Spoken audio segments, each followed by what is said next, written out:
Hello guys, how you doing? I hope you had a wonderful week and you're able to make some profits. And if you didn't make profits, you got some feedback from the market. So let's check out what the outlook would be for today. So when I woke up this morning and checked the market, I think it was about 1 a.m. It was somewhere around here, and I was playing in my head scenarios of how the market might play out for the London session and probably the New York session. However, I was keeping in mind that this low here would be my that's what the DXY that this low here would be my target for the day and actually for the week. Yesterday I was looking at this to be my weekly target, hoping the market to go higher and then play around and then drop here on Wednesday or Thursday. But those are just scenarios and anything can actually happen in the market. So for EU, this was my target and it's been met. It's been met now. I would have to see if this can get taken off. However, I want to, if you watch the previous outlook, I want to remind of something I stated then that because of how efficiently traded this range, this trend has been, the moment the market is going to take out all of this, it will be fast and it will be very quick. But that's because of the efficient trade, efficient pricing of this. And efficient pricing means if you observe here, all the fair value gaps have been closed up. So the market trades down, fair value gap closes up, trades down, fair value gap closes up, trades down, fair value gap closes up. So when the market is going back, it only sees liquidity, and then liquidity is liquidity. It's money. It's what moves the market. So the market goes and takes liquidity very quickly, very quickly, very quickly. So there will be very little resistance. This is what is called a low resistance liquidity run. Once the market changes direction here, you have the smart money reversal here. All your reaccumulation here will be very quick. In fact, a concept that you might want to understand is the concept of third, the third range or the third quartile. Is that most of the accumulation on this sort of trend would happen in the lower 25%, in the lower 25% of this move. So that means most of the accumulation will happen here. Now this is some advanced liquidity concepts which is not exactly necessary. But it's good to keep it in mind. So most of the accumulation will happen here. You may have another one around here, but then it will just quickly run this out. Then after it runs this out, it is the target, it would obviously give us a new range to play with. So yes, this will be my target now. It's almost there, obviously, and I'm targeting it to go. Yeah, on the daily, it looks very clean. Looks like this could go. This looks like some equal highs here, and this is for EU, and that would be what I'm looking at. I don't really want to complicate things with. This is a breaker block. This is a rejection. I don't want to complicate things. I just look at the liquidity where it's going to and trade towards the direction I think the market is going.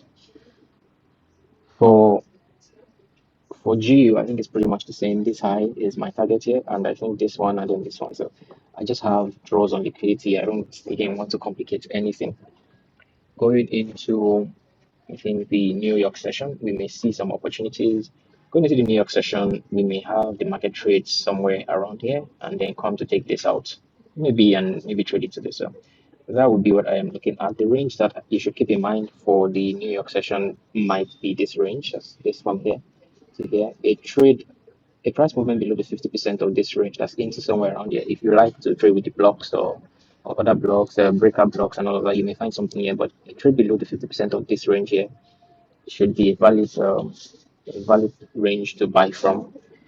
Just keeping in mind that I will not be bearish. I will not try to sell. So even if it sells from here, if it sells from here, the sales today would be the confirmation for sales that I will take tomorrow. So I would really like to see a lot of feedback. So right now I'm bullish until proven otherwise.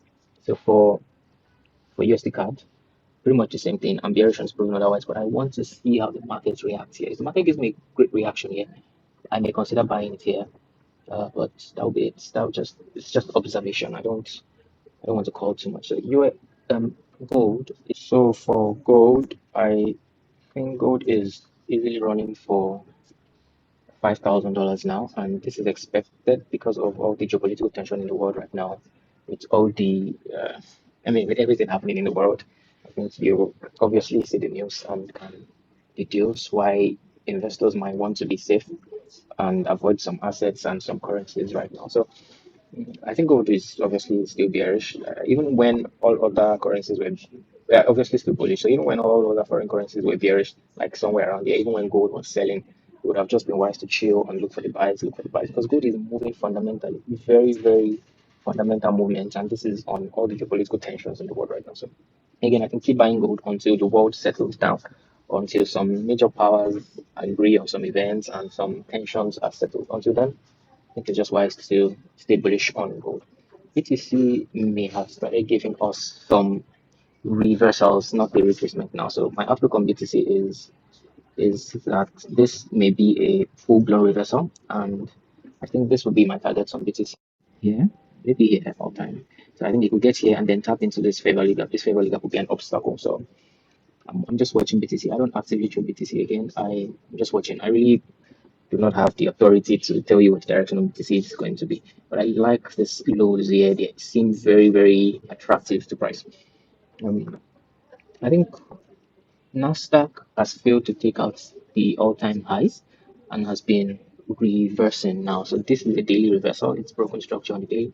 So I just look at these lows as a target. There's going to be a lot of earnings release and earnings reports coming out this week and next week. And I think on the heels of that, the markets will want to see what their favorite US stocks are doing, the performance of the US stocks. And until that, we might see the market just stalling. So, albeit, I think these lows are just very, very nice. Um, we have the we have the DXY and the indices looking very similar, but anyways.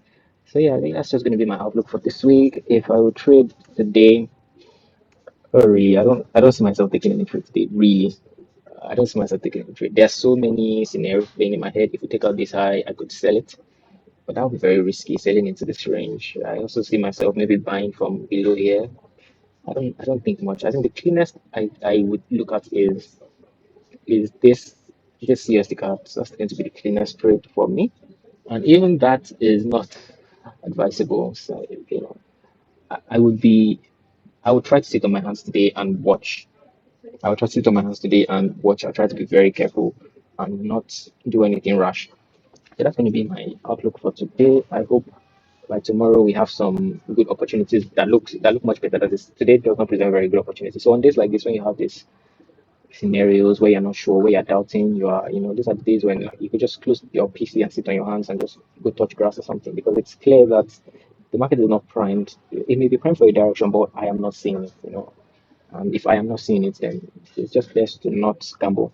Albeit I'm a trader like you all, I will still try to pick a trade. I will still watch and hopefully the New York session presents an opportunity and we can take advantage of that. So until tomorrow, I I hope you find some good trades. And obviously there are many markets. There's Pound JPY. There's so many opportunities in the markets that you can check out. So just whatever markets that you have experience with and you have data and feedback to back it up, please take advantage of them.